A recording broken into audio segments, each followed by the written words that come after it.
Olá, sejam muito bem-vindos para mais um eletrizante episódio do nosso querido Biohackers Podcast Brasil.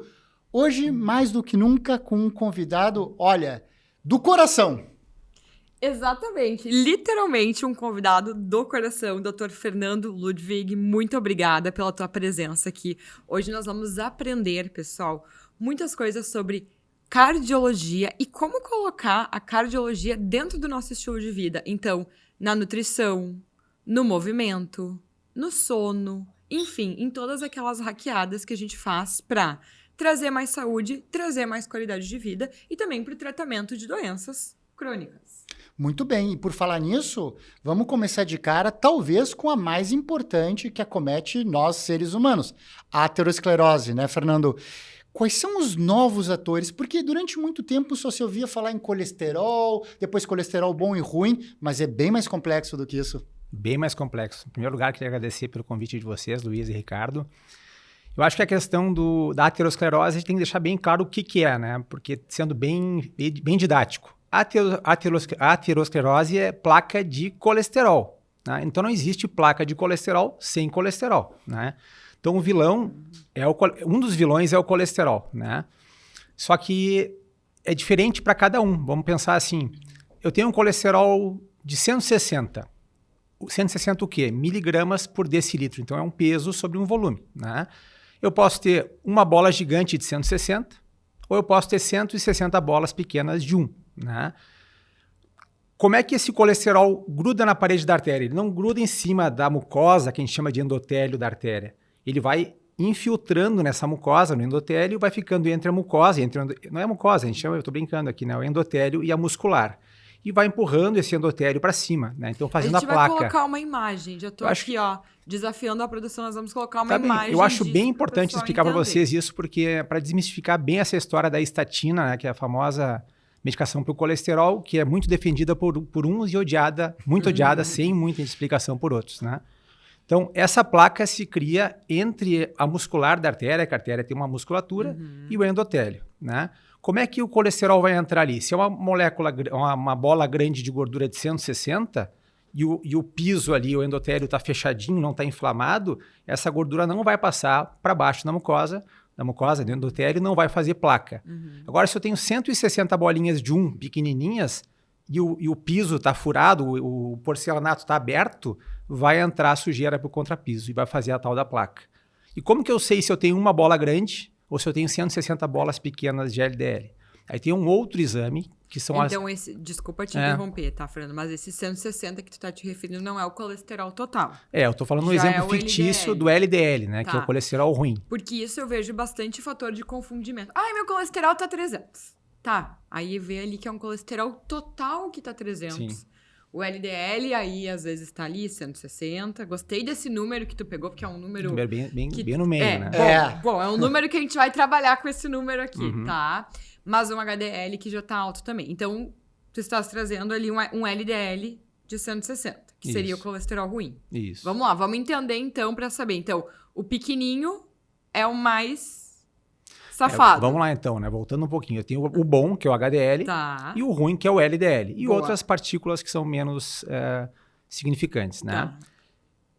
Às vezes eu tenho um LDL alto, então um normal abaixo de 130, muito bom abaixo de 100, né? Um LDL. Então 160 eu peguei como um número intermediário, porque 190 em geral já é um número muito alto. E tem aquela história assim, eu tenho um LDL um pouco alto, mas o meu HDL, o meu bom é alto, então equilibra. Não equilibra, né? Então voltando à explicação do LDL, o colesterol ruim 160, que é um ponto de corte assim que a gente fica na dúvida. Trato ou não trato, né? Então, essas moléculas, elas são marcadas. Quando elas são ruins, elas são marcadas por uma bandeirinha que é a ApoB, a apolipoproteína B. Então, se eu tiver... Eu estou dando um exemplo bem básico, né? Ótimo. Uma bola gigante de 160, eu tenho uma ApoB.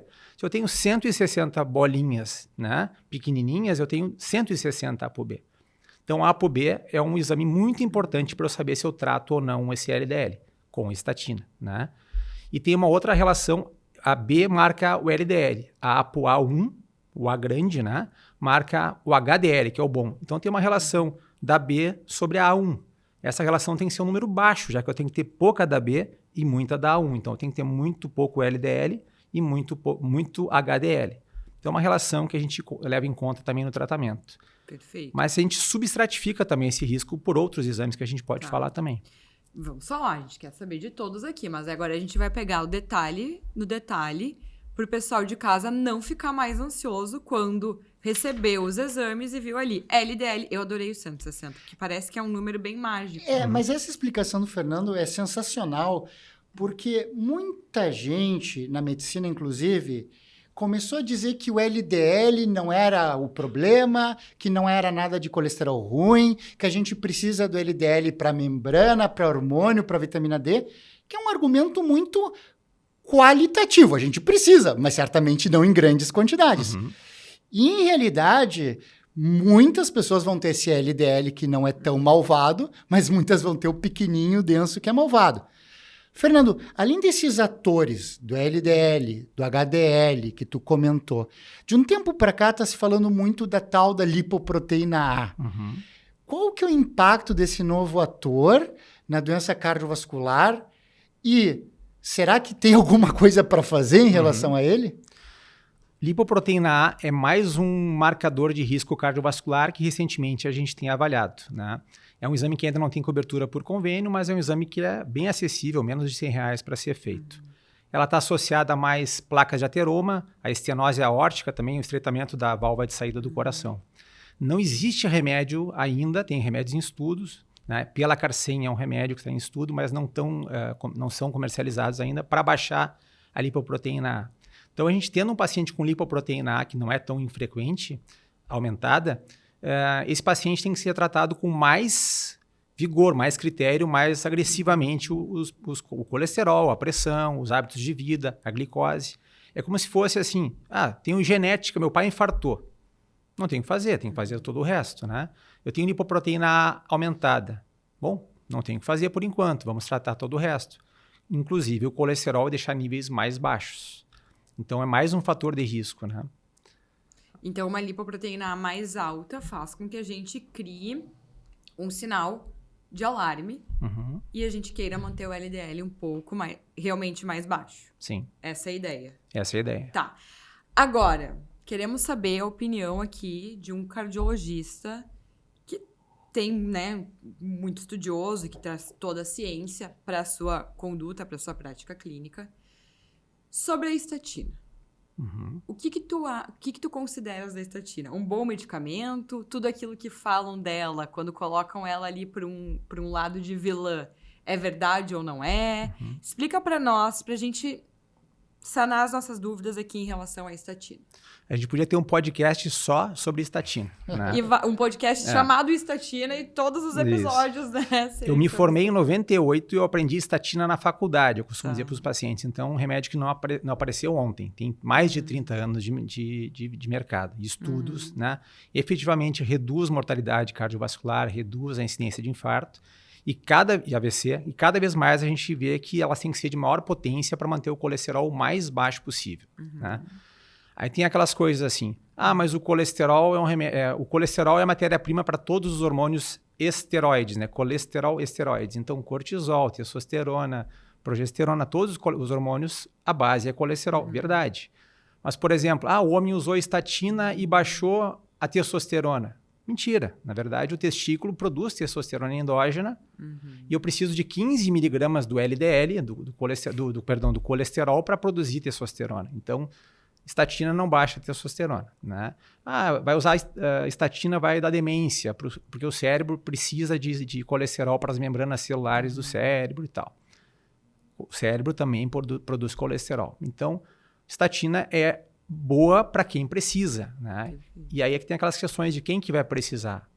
Geralmente as pessoas que já têm danos vasculares, já têm stent, já tiveram infartos, afenados, né? AVC prévio, na prevenção que a gente chama de prevenção secundária, alguém que já teve um dano. Prevenção primária, eu tenho 160 de LDL. 160 de LDL. Eu tenho lá 30 anos.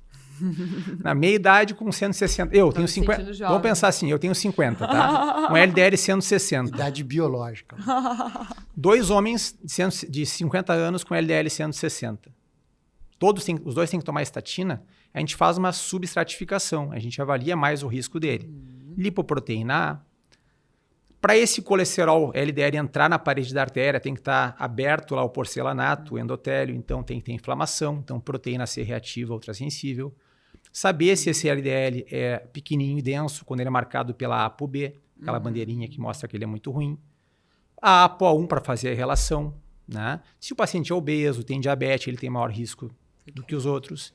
E alguns exames de imagem, né, que mostram se o paciente já tem a doença subclínica estabelecida, já tem placa de colesterol nas artérias. Então, tem alguns exames que são indicados pelas sociedades para fazer essa substratificação.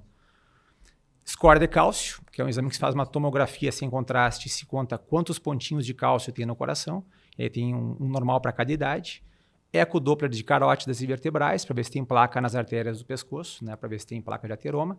Às vezes se extrapola um pouco, pode fazer a ecografia de femoral, ecodoppler de femoral, também se vê placas precocemente de ateroma.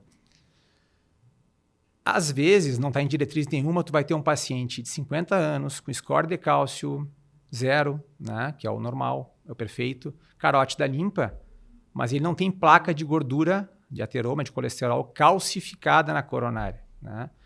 E aí tem um exame que pode nos ajudar, que não é uma coisa amparada em diretriz, nem se faz de rotina, até os convênios não autorizam de rotina, que é a angiotomografia de coronárias, que é como se fosse um cateterismo virtual. Eu posso ter um paciente de 50 anos, com score de cálcio 0, carótida limpa, com LDL mais ou menos, mas que o pai infartou com 52. Então esse cara, para ele, eu peço uma angiotomo de coronária, é um cateterismo virtual. Eu vou ver se ele tem placa. Por que o score de cálcio não mostra isso? Porque o score de cálcio vê placa dura, placa calcificada. E a angiotoma eu posso ver aquelas placas fresquinhas, novinhas. As jovens, né? Que né? são as moles. Principalmente, né, Fernando, em quem é mais jovem, Isso. que tem uma chance maior de ter placas moles. Teve até um artigo recente mostrando que até 11% das pessoas com score de cálcio de 0 podem ter placas moles. E quanto a esses exames mais modernos, que vem a estabilidade da placa, que nos dão um conceito de volume total de ateroma ou de percentual de volume de ateroma, a histologia virtual, a tomografia óptica, eles estão ao nosso alcance, porque a gente sabe que a placa que vai causar infarto é aquela que tem um núcleo necrótico e uma capinha fibroelástica e pouca calcificação que não dão estabilidade à estrutura. Sim. Já estão disponíveis no nosso meio? Vale a pena? O que tu acha desses testes no futuro da estratificação de risco? Com certeza. Eu acho que não sei se estão disponíveis, te confesso, não sei se estão, mas para o pessoal entender como é que funciona, né? Às vezes tem uma placa lá que tem 50% de obstrução na artéria, só que ela é uma placa velha. Paciente com 70 anos com uma placa de 70%, ela é dura, calcificada e não vai soltar dali. Ela tem uma gordurinha pequena e um cascão em cima, é um calo, né? E às vezes eu tenho uma placa de 10% que é mole, é uma bolha, né? Uma bolha que vai romper. Então ela tem muita gordura e uma capinha fina, como tu falaste, que pode instabilizar. Outras vezes tu vê uma placa que para dentro ela tá pequenininha, mas para fora da artéria ela é gigantesca, ela é excêntrica. E ela tá longa, é como se fosse um iceberg, né? Só tem uma pontinha lá para fora, mas ela é gigantesca para dentro do vaso, né? Mas para fora ela é gigante. E ela pode instabilizar, romper essa membraninha.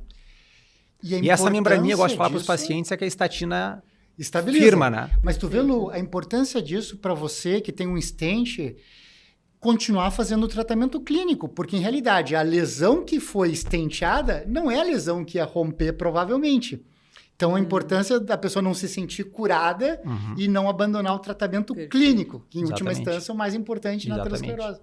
E aí, falando nesse tratamento, a gente sabe que o estilo de vida, ele é o pilar básico dos tratamentos, né, para as cardiopatias. Fernando, vamos lá. Qual que é o melhor, não vou nem dizer esporte, qual que é o melhor movimento, qual que é a melhor atividade física para a saúde do coração? Boa.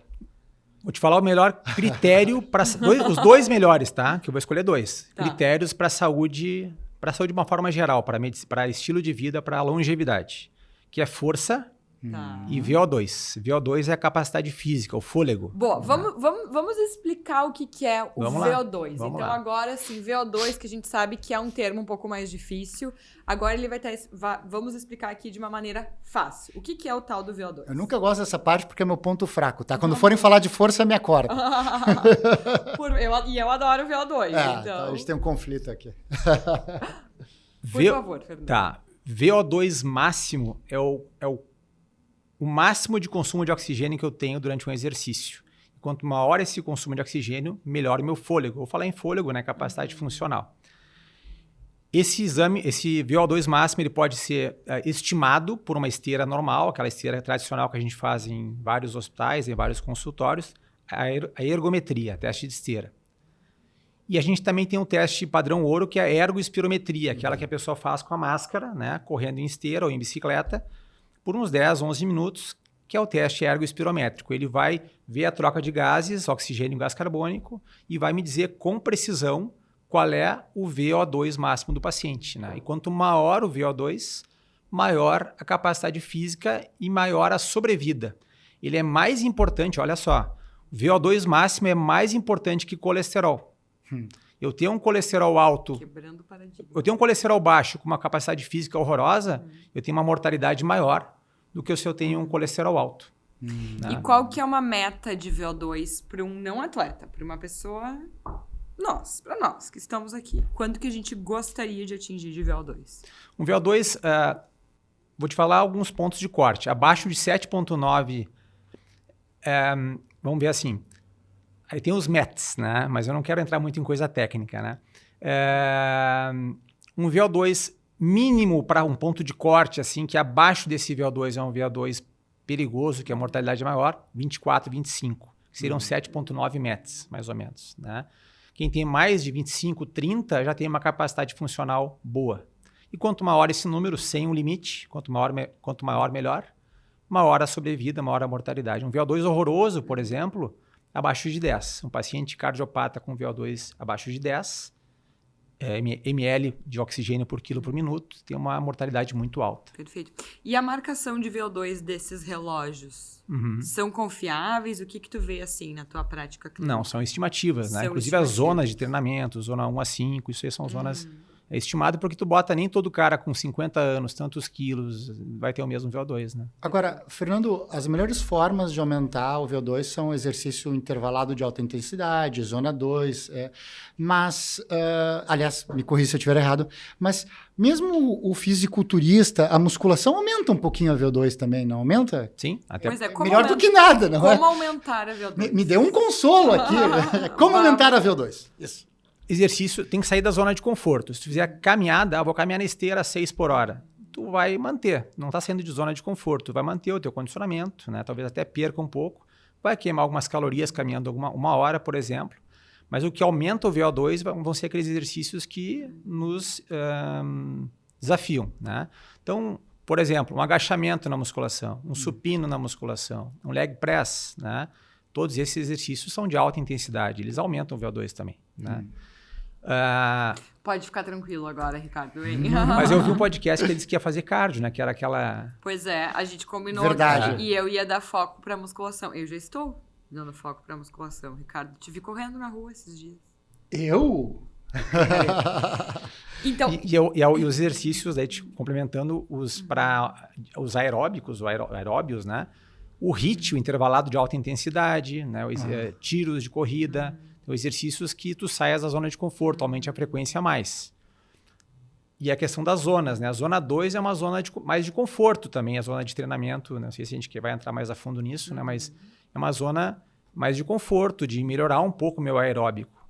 Mas para tu aumentar o teu VO2, zona 3, tentar chegar mais perto da zona 4. Então, se eu não tenho muito tempo, por exemplo, eu fiz a promessa, eu vou fazer, eu quero aumentar minha VO2, HIIT é melhor. HIIT é melhor. quanto tempo de HIIT já são suficientes? Quantos minutos são suficientes para já melhorar? Em geral, pelo menos 6 tiros, né? Se fizer Gente, 6 tiros, por favor. Eu quero saber quem é que não 12 fica a 15 6 minutos olhando o Instagram.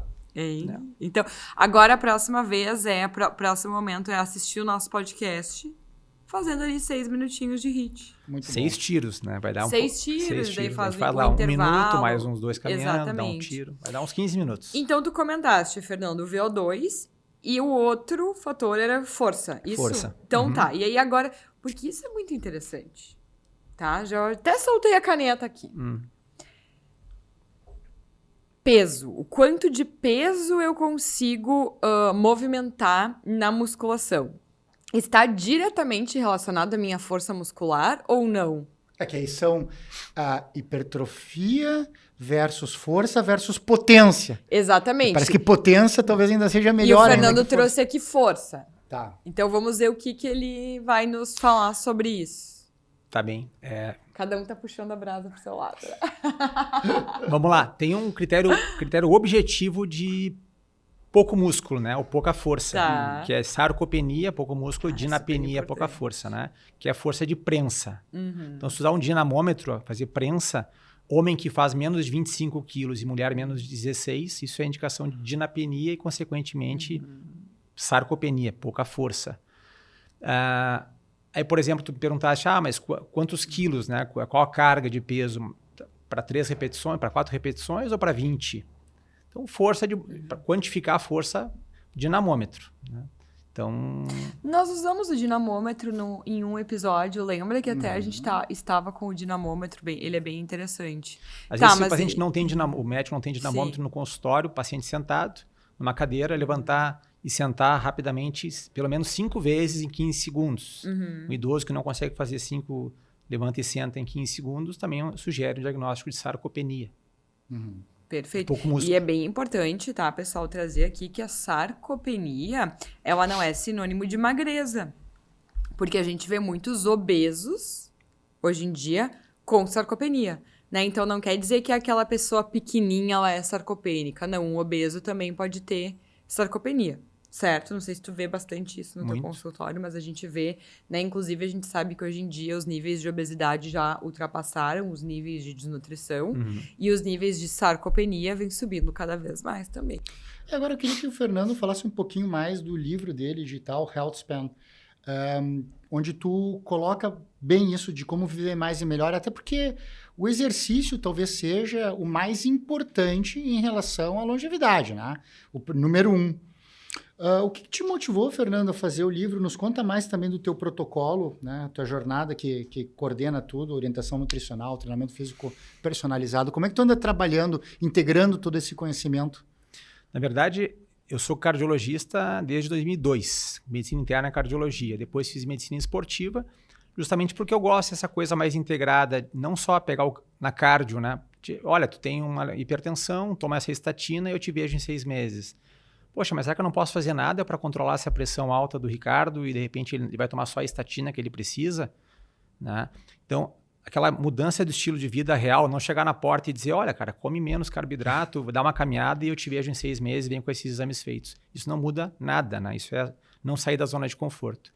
Isso me incomodou bastante, eu resolvi fazer medicina esportiva e na esportiva me abriu uma ideia mais dessa questão que se aproxima muito do estilo de vida também, né? De tentar manejar uma abordagem não farmacológica aos pacientes, nunca esquecendo que estatina é bom, antihipertensivo é ótimo, tratar a insuficiência cardíaca. Então eu coloquei no meu consultório, a gente tenta manejar junto sono, dieta, treino, manejo hormonal, reposição fisiológica, não uso de anabolizante e manejo de estresse.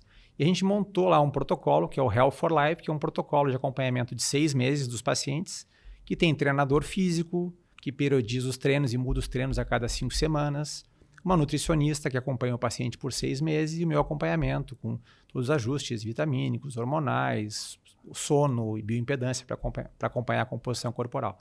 A maioria dos pacientes são pacientes obesos ou sarcopênicos que vão melhorar a composição corporal e qualidade de vida ao longo de todos os meses, mas a gente pega paciente para refinar físico também, paciente com queixas de sono, né, que querem melhorar um pouco a alimentação, então pega de tudo, mas o maior volume é de pacientes com sobrepeso. E o livro, ele fala mais ou menos o que nós já estamos falando aqui, né, sobre emagrecimento, dieta, treino, sono, hormônio e estresse, né, são os pilares aí de uma vida saudável. Então a gente dá dicas, dá uma ponto de partida para o paciente começar a se organizar sobre envelhecimento saudável, sobre Health Span. E Health Span, para quem não conhece, eu acho que vocês falam bastante sobre isso aqui, né? A gente tem o Life Span, que é a sobrevida. Eu vou morrer com 80 anos. Mas como eu vou chegar aos 80, né? Eu vou viver mais anos ou melhores anos? Eu vou chegar bem lá ou eu vou chegar na cama ou na cadeira de rodas ou tendo que levantar com auxílio na recepção do médico? Ou vou chegar treinando e um dia vou ter uma morte súbita eventualmente, né? Então, Health Span é sobre chegar bem lá no futuro. E é isso que eu tenho primado e prezado no consultório. Perfeito. Então, Fernando, para quem está escutando, nos assistindo e já quer sair desse episódio mudando a sua qualidade de vida. Tu citou a questão da alimentação, do treino, manejo de estresse, do sono. Uma recomendação que tu daria para quem está nos vendo, para que já possa começar a fazer hoje e a melhorar a sua qualidade de vida. Em cada um desses... Uma recomendação da alimentação, por exemplo. Deixa sobrar um pouco no prato. Ó, boa. Procura fazer 80-20. 80% certo, 20% errado. Pode errar um pouquinho. Perfeito. Faz bem errar um pouco. Faz bem errar um pouco. Acho que uma paranoia, uma obsessão não é bom para nada, né? Interessante. Atividade física.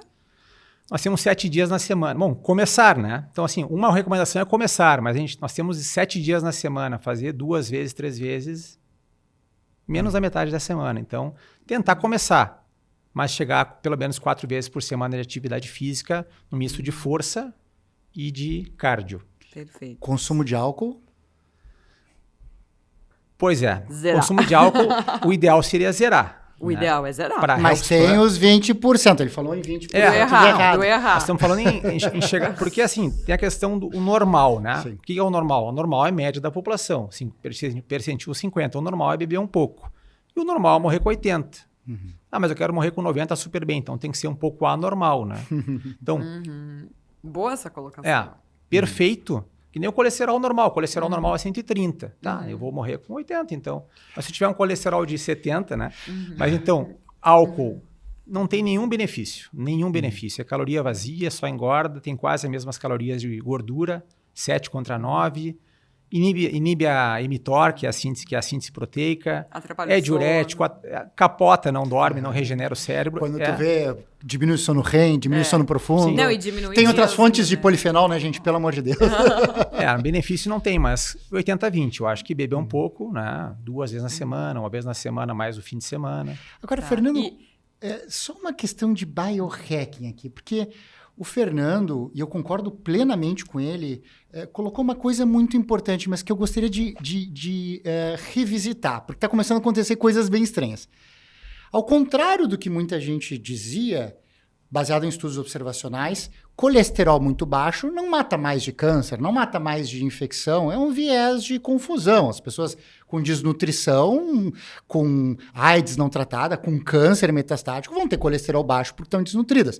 Nos estudos prospectivos, como o Fourier e outros, a gente viu que quanto mais baixo, menor o risco cardiovascular. Mas agora, com os fármacos mais novos, eu tenho pegado no consultório, Lu. Fernando, pacientes com LDL de 3 eu peguei ontem. 3? Olha só. 3. 3. Antes o meu recorde era 6. E aí, tu acha que... Claro que o de estatina ele estava usando rosuvastatina. Então, primeira consideração, tu faz uma diferenciação entre roso e atorvastatina em relação à penetração no cérebro? Será que rosuvastatina pode ser um pouco mais seguro por não diminuir o colesterol no cérebro, como a atorvastatina diminuiria? Primeira questão. Porque, claro, 3 é o colesterol coletado perifericamente, mas não deve ser o colesterol no cérebro. E segunda, a gente sabe por esses estudos que 20 vai ter menos efeito cardiovascular que o antigo ponto de corte 55.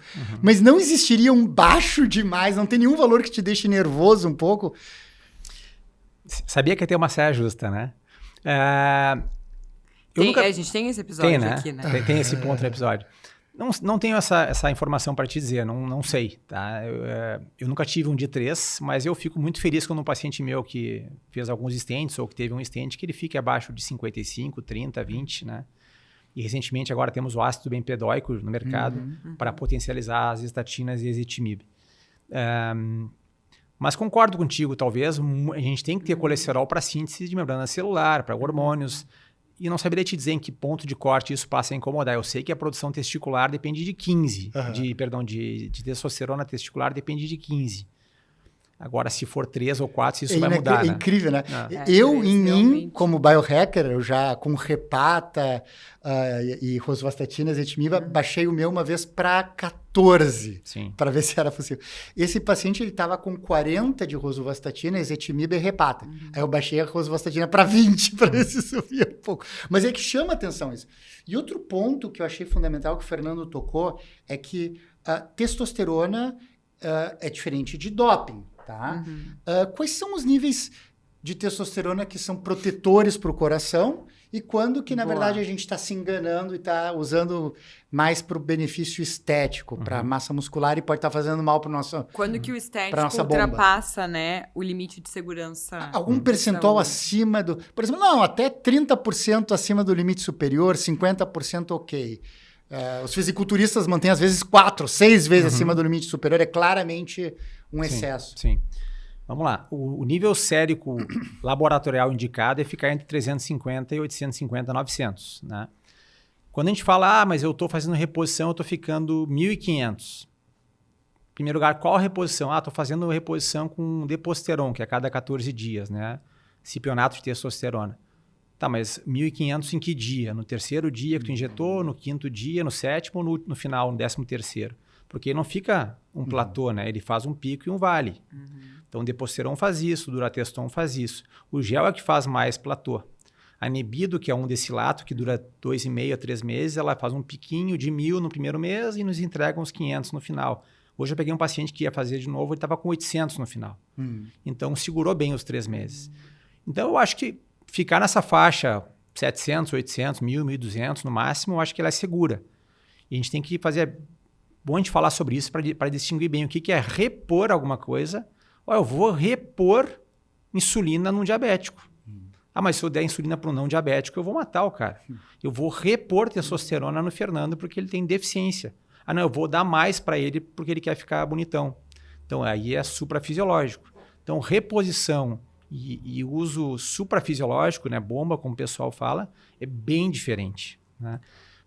Tem estudo mostrando segurança cardiovascular, estudo de 2023, agosto de 2023, na New England, estudo Traverse, que ele usou gel, era reposição em gel, que mantinha fisiológico os pacientes, 5.000 pacientes, metade usou placebo, metade usou gel de testosterona. Eles se mantiveram em nível fisiológico, todos eram cardiopatas, com doença cardiovascular prévia, e não houve diferença em desfechos cardiovasculares graves. O grupo da testosterona teve um pouquinho mais de fibrilação atrial. Então, é seguro repor fisiologicamente testosterona nos pacientes, mesmo cardiopatas. Claro. Teve um pouquinho menos de evento cardiovascular, mas não foi estatisticamente significativo, né? Isso. Então... E, Fernando, falando em questão de segurança, tá? Mudando o assunto, mas com o mesmo tema, sobre segurança. Nós vemos muitas pessoas usando descongestionante nasal, tá? Inclusive, às vezes, para auxiliar na performance esportiva, porque está, né, ali com uma congestão nasal e isso atrapalha bastante na respiração. Mas ali pode existir, sim, um inimigo oculto, né? Nos conta um pouquinho sobre o risco cardiovascular de usar, então, esses descongestionantes nasais no exercício. Falasse bem para melhora de performance esportiva, né? Por exemplo, Sorinan, fazia merchan aqui. Sorinan, nafazolina. É um vasoconstritor, é um derivado da efedrina e essas medicações todas são consideradas doping pela WADA, né? Pela Associação Mundial de Controle de Dopagem. Então, por quê? Porque elas melhoram o desempenho esportivo, melhoram a ventilação, aumenta o débito cardíaco, aumenta a pressão no exercício, aumenta um pouco o foco ali por ser um adrenérgico e é doping. Então, se eu for utilizar isso, eu vou utilizar uma gotinha em cada lado para poder, eu estou obstruído aqui, estou com rinite, eu vou correr. Provavelmente não vai acontecer nada. Né? Num paciente saudável.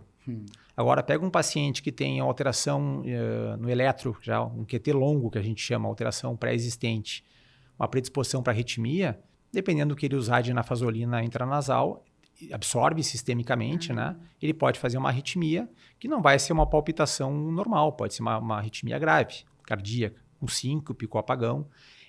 É muito difícil eventos fatais com um descongestionante nasal, mas em tese pode acontecer. Se botar muito, né, pelo menos hipertenso ele vai ficar. Sim. E mal sempre vai fazer, né? Exatamente, exatamente. E Energético. Eu vejo assim, eu sou uma pessoa que eu nunca me dei bem com energético, não gosto, não uso. Mas eu vejo muitas pessoas na academia com energético, às vezes logo cedo pela manhã. Não que faça alguma diferença entre relação de ser logo cedo, talvez à noite seja ainda pior, porque vai atrapalhar o sono. Mas existe algum risco para a saúde de utilizar energéticos durante a atividade física ou o excesso de energético ao longo do dia para conseguir focar, para conseguir trabalhar? Porque a gente vê essas notícias, né? Fulano tomou tantas latas de energético e teve um O que é verdade, o que não é? A diferença entre remédio e veneno é a dose. Né? Um Red Bull pequeno de 250 ml tem 70 miligramas de cafeína aproximadamente. Um expresso, 80 miligramas, perdão. Um expresso tem 60, 70, 80 também, dependendo do tamanho do expresso.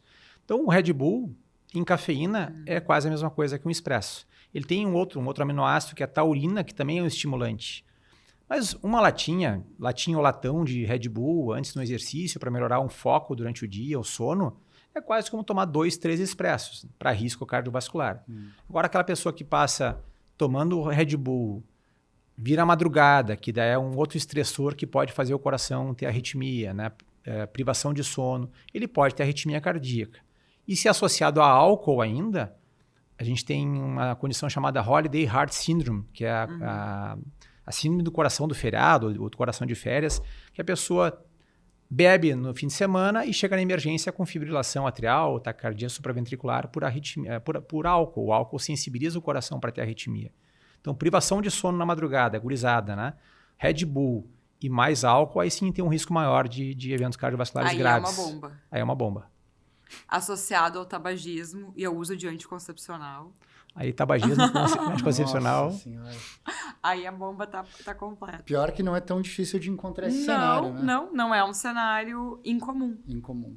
Exatamente. Mas falamos aqui sobre colesterol. Olha que já demos uma boa clareada, né? Colesterol, atividade física. Mas, Fernando, a gente sabe que é uma linha tua também de trabalho a questão do emagrecimento. O que tu considera um emagrecimento inteligente? Aliás, eu vou aproveitar porque eu vou fazer uma segunda parte dessa pergunta da Lu. Na semana passada, saiu os dados, não publicados ainda, do fabricante do Wegovy, da Novo Nordisk, uma análise retrospectiva, onde o produto deles, o Wegovy, reduziria, em comparação ao Mounjaro, em 57% o risco de infarto, AVC ou morte. Então, queria só complementar, em se usando uma canetinha, se o Fernando achar válido, se direcionaria a partir desse dado, talvez preliminar, mais para o Wegovy, ou seja, o Wegovy não está morto, ou se usaria mais, ou talvez individualizar, se o problema for mais hemoglobina glicada, metabolismo, mais para o Mounjaro, enfim, só para complementar com esse dado que saiu agora, né? Que nos pegou de surpresa. Super recente. Começar de trás para frente, então. A gente sabe que a Wegovy, né, o Ozempic e o Wegovy são a mesma medicação. O Wegovy a gente atinge doses maiores. Eles costumam baixar até 17% do peso em média. Então, com a dose de 2,4 de semaglutida. Mas 30% dos pacientes baixam mais de 20% do peso. A tirzepatida, o Mounjaro, o Zepbound no exterior, Mounjaro aqui no Brasil, tem no Brasil, baixa mais o peso, 22% do peso na dose mais alta, que é 15 miligramas. Então, é mais potente para redução de peso. Isso que o Ricardo está falando é um estudo, então, de vida real que mostrou que parece, por um estudo de segmento, não foi um estudo randomizado, duplo cego, né, mas um segmento de pacientes, se viu que a semaglutida, que é mais antiga, deve ser pior, né? Em relação à tirzepatida, que é o Mounjaro, reduz desfechos cardiovasculares duros, e essas mortalidade, AVC e infarto.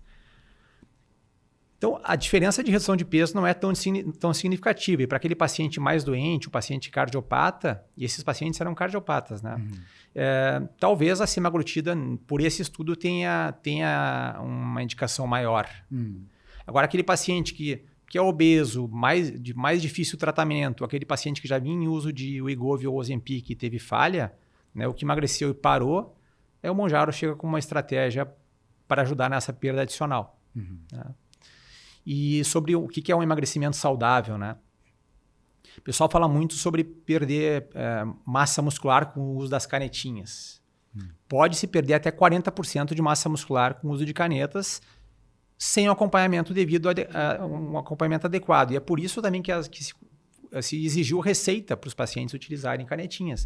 O pessoal comprava, saía usando, parava de comer, né? Ou não comia o que deveria, comia um chocolate, tomava um vinho, porque não cabia comida, perdia massa muscular. Né? Então, aquela obesidade que seguia ainda a obesidade, mas com a sarcopenia, com a perda de massa muscular.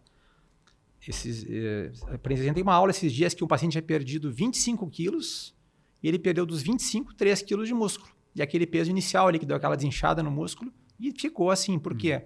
Porque ele treinou lá com o nosso treinador, ele manteve um aporte proteico adequado. O que é um aporte proteico adequado?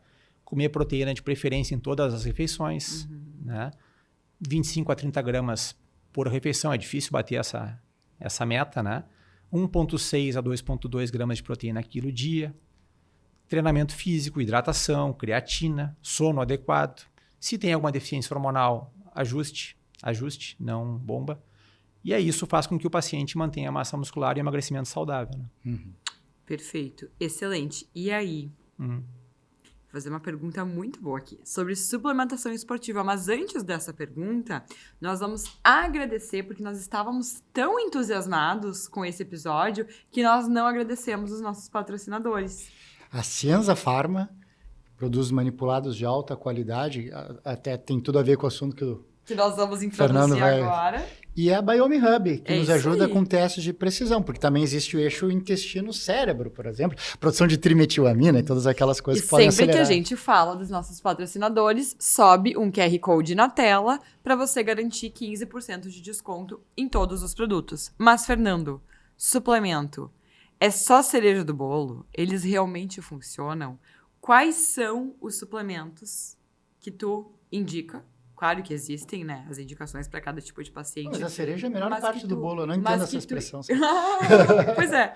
Mas quais são os suplementos que tu indica que realmente, assim, não, esses fazem efeito, esses valem a pena? Tá bem. Nem todo suplemento é para todo mundo. Existem indicações específicas para cada suplemento. Falando de suplementação esportiva, né? Porque certamente o Ricardo sabe muito mais sobre suplementação para outras coisas do que eu, mas esportiva. Vamos lá. Tá? Então, tem uma entidade chamada Instituto Australiano de Esportes que classifica os suplementos de A, que são os de maior evidência, os B, razoável evidência, os C, que não tem tanta evidência, e os D, que são proibidos, são dopantes e não devem ser utilizados. Tem 6 A, por esse instituto, que se atualiza a cada tempo. A cafeína. E aí, cada modalidade tem as suas indicações, depois a gente pode falar. A cafeína, a beta-alanina, o bicarbonato de sódio, o nitrato, que o exemplo é o suco de beterraba, que faltou a creatina e o glicerol. Né? Então, são 6. E cada esporte tem indicações para determinados suplementos. Por exemplo, musculação, exercícios de explosão, né? Sprint, musculação. Mas futebol é aeróbico. Não, mas o cara tem que dar uma cabeçada, fazer um corte, então também tem explosão. Creatina. Creatina é para quase todo mundo. Tá. Alguém não deve tomar creatina? Existe alguma contraindicação para creatina? Hoje eu descobri que creatina tem um aminoácido ali, que eu acho que é arginina, que aumentaria a chance de herpes genital. Isso eu não sabia. Hoje eu descobri isso no consultório. Mas pro resto, pode tomar. Creatina é para todo mundo. Todo mamífero deve tomar. Perfeito. Mesmo quem tem algum dano renal. Por isso que recomendam no herpes tu, às vezes, usar a lisina, porque lisina, compete com a arginina. Exatamente o que eu li hoje. Vamos lá, beta-alanina. Então, vamos para cada um desses que tu falaste. Indicações? Beta-alanina, ela é um básico, assim, ele tampona, ele diminui a acidose, os íons de hidrogênio intracelulares. Então, a beta-alanina, ela entra na célula, se junta com a histidina e faz a carnosina, né? E isso faz um tampão intracelular e diminui a acidose. É para atividades físicas de 1 a 7 minutos. Por exemplo, judô, jiu-jitsu, corrida de 400 metros, natação de 200. Metabólico, crossfit. Né? Não é tanto para musculação, que musculação, uma série não dura mais do que 1 minuto em geral. Então, beta-alanina, tem gente que usa para musculação, mas é para exercícios mais metabólicos. Bicarbonato também. Aí vamos para o bicarbonato. Então, o bicarbonato... O bicarbonato tem a mesma indicação da beta-alanina, só que ele faz um tamponamento, um tamponamento da acidose extracelular, também para provas de 1 a 7 minutos. Sabe que nos últimos Jogos Olímpicos teve, né, uma discussão bastante ampla assim, sobre o uso do bicarbonato por alguns atletas. O bicarbonato é complicado de usar, né, de tolerar, porque a dose é 0,3 gramas por quilo. Para mim, seriam quase 30 gramas. Então, imagina um scoop de bicarbonato, de whey de bicarbonato. Gases. Então, tem que ser em cápsulas de gastro-resistentes, tem que ir tomando aos poucos, 2 horas antes. O ideal não é tomar antes de um dia de competição sem nunca ter tomado Exatamente. Antes, porque pode ter... Bom, aí o nitrato... Nitrato para endurance, para provas longas, corrida, ciclismo. O nitrato tem uma particularidade, o nitrato... A gente bota na boca, ele é convertido a nitrito pelas bactérias orais. Então, se fizer bochecho com enxaguante bucal, Cepacol, mata as bactérias, não faz a conversão a nitrito. Esse nitrito é ingerido e se transforma em óxido nítrico no estômago. O óxido nítrico aumenta a performance por melhorar as mitocôndrias, biogênese mitocondrial e vasodilatação. Então, para provas de endurance, ele é efetivo. Se toma 2 a 3 horas antes e sugere-se começar uns 2, 3 dias antes também. Aí tomar antes da prova. Nitrato. A gente tem algumas apresentações, dá para manipular na Ciência Pharma. E tem também pronto já nitrato 400 miligramas. Tem que ser utilizado então dessa forma. Importante falar aqui, né, que o óxido nítrico ele está diminuído em estados de inflamação crônica, em pacientes com síndrome metabólica. E né, essa diminuição é a principal. Estou falando aqui na frente de um cardiologista, mas enfim, principal causa de hipertensão, né? Então a gente fala muito às vezes o que causa hipertensão, é muito sal ou muito açúcar? Sim. Se a gente for pensar, o açúcar lá por toda aquela questão de resistência à insulina. Faltou cafeína, tá. Trabalho. Então, cafeína, indicação. Trabalho. Depois a cafeína, vida. Então eu tenho o meu momento. Então, vou falar agora. Desses que não estão nos que tu citou, Fernando. Faz assim, se tu gostar. Boa, assim, se desse. tu tiver dúvida. Ou assim, se tu não gostar. Para esporte. Para esporte. Tá. HMB. Hidroximetilbutirato. Tá. Não, tem que justificar. Não tem como não justificar. Não, ele é muito... o HMB teria indicação, hidroximetilbutirato, para paciente que realmente teve na UTI, está mais sarcopênico, perdeu massa muscular, teve câncer. Ele tem algum benefício de acelerar a nutrição, né, o ganho de massa muscular. Mas para paciente rígido, né, para gente que está na academia usar HMB, tem pouca evidência de que ele vai aumentar muito a hipertrofia muscular. Por mais que ele seja, teoricamente, um derivado da leucina, ele é um derivado da leucina, que é o principal aminoácido anabólico, não está indicado. Mas se a leucina também é o aminoácido mais anabólico, ela tem no BCAA, já estou dando spoiler, BCAA também aqui. Não, BCAA eles estão tentando lançar dileucina agora, né, que teria uma absorção maior, etc. Próximo, Peptistrong. O BCAA e o HMB são nível de evidência C pelo Instituto. Tá. Porque o whey já tem BCAA. Então, bom, o BCAA é importante. Leucina é muito importante, que tem no BCAA. Mas ambos tem na carne e tem no whey. Então, às vezes, tu tomando um bom whey, tu não precisa tomar BCAA. Pô, perfeito. Peptistrong. É, teoricamente, por inteligência artificial, o peptídeo mais anabólico que tem. Tem que fazer a mãozinha. A mãozinha. Eu adorei esse quadro. Peptistrong. Formulações novas, mais biodisponíveis, talvez, de creatina. Clonapure. Não tenho experiência, Ricardo. Eu acabo passando... Acho que deve ser assim, mas... Vou participar também. Coenzima Q10. Para esporte? Para esporte? Eu gosto de coenzima Q10, mas para esporte eu vou deixar assim. Cafeína. Ela não entra na classificação. Cafeína aqui. 3 a 6 miligramas por quilo dose. Pré-atividade física. 1 hora antes, 3 a 6 miligramas de cafeína. Foi lançado no Brasil o Urolitina recentemente. Melhora a função mitocondrial. Tu já usou? Tem um outro. Não usei. L-carnitina. Boa. L-carnitina é B. É B. Poderia aumentar... Na verdade, a L-carnitina é importante, mas para transportar para o intracelular, tu tem limitação de receptor, de transportador. Então, ela tem evidência, ciência básica, mas ela entra como evidência B pelo Instituto Australiano de Esportes. Vou mais um. Eu gostei dessa brincadeira. BHB. BHB? Beta-hidroxibutirato. Não saberia te dizer. Não é o HMB? Não, é para estímulo de corpos cetônicos na atividade física, quando tu estás num contexto mais cetogênico. Não sei se ele entra na classificação, eu não tenho experiência. Tá. Talvez fosse mais um simulador de jejum, né? Ele é assim. Lembra eu gosto da bastante. carderina, quando tentaram lançar, que era também era algo que estimularia a beta-oxidação lipídica. A GSK tentou lançar, mas deu câncer nos camundongos. Aí não deu. Mais algum? Acho que o Fernando falou a maioria. Glutamina. Glutamina. Sei que tu vai ficar brava comigo, mas assim, a glutamina, eu vou justificar. Eu vou ficar brava? Não. Não, é que muita gente gosta de glutamina. Glutamina é um aminoácido condicionalmente essencial. Posso explicar? Sim. Claro. Aminoácidos essenciais, aqueles que a gente precisa ingerir, que a gente não produz. Certo. Então, os BCAA são essenciais. A valina, isoleucina e leucina, por exemplo, tem que ingerir. No whey tem. Os não essenciais, a gente produz. Então, não precisa ingerir. O que é condicionalmente essencial? Eu produzo glutamina, mas em determinadas situações ela é essencial. Quando eu estou com algumas situações em que eu precise aportar mais glutamina.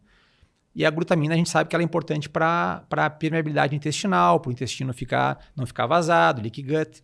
Então, para situações em que o intestino está mais comprometido, mais inflamado, doença inflamatória intestinal, Crohn, teve na UTI, desnutrição, sarcopenia, a gente pode utilizar glutamina sim. Toda dieta enteral, por exemplo, de UTI, paciente com sonda, tem glutamina. Então, glutamina tem indicações, mas para os meus pacientes nutridos por esporte, eu não passo. Eu estou hipotetizando, talvez aqueles corredores de muito longa distância Aí que sim, pode ser. fazem isquemias, aumentam a permeabilidade. Daí tem, talvez tem faça indicação. sentido. Inclusive saiu um estudo recente sobre... Mas ela entra como C no instituto. Sobre a questão de câncer de intestino em atletas que fazem muitas maratonas, enfim, por conta dessa isquemia interal, né? Em parede interal. Então, isso é bem interessante. Bom, Fernando, infelizmente, o pessoal já está há um tempo aqui, ó, fazendo que assim com o relógio. Queríamos agradecer muito a tua participação. Que episódio bacana, Sensacional. hein? Sensacional, assim. Eu tenho Vamos certeza convidar o Fernando mais vezes. Mais vezes. Se ele nos aturou, né? Exatamente. Não, e assim, esse episódio ele foi bem interessante, porque o pessoal já vai sair dele com várias ideias para colocar em prática neste momento. Então, muito obrigada pela tua presença. Parabéns pelo teu trabalho. Onde nós podemos te encontrar? Daí já botamos ali. Acho que o mais fácil é o Instagram, né? @Dr. Fernando Ludwig. E aí encontra contato, bio, tudo que precisa estar E ali. o livro? Livro Health Span, Viva Mais e Melhor. Perfeito, muito obrigada. Obrigada, nossos patrocinadores. Pessoal, quem ainda não curte, para nós é muito importante, tá? Que vocês curtam, se inscrevam, comentem e compartilhem. Até a próxima. Tchau, Raquense. Tchau.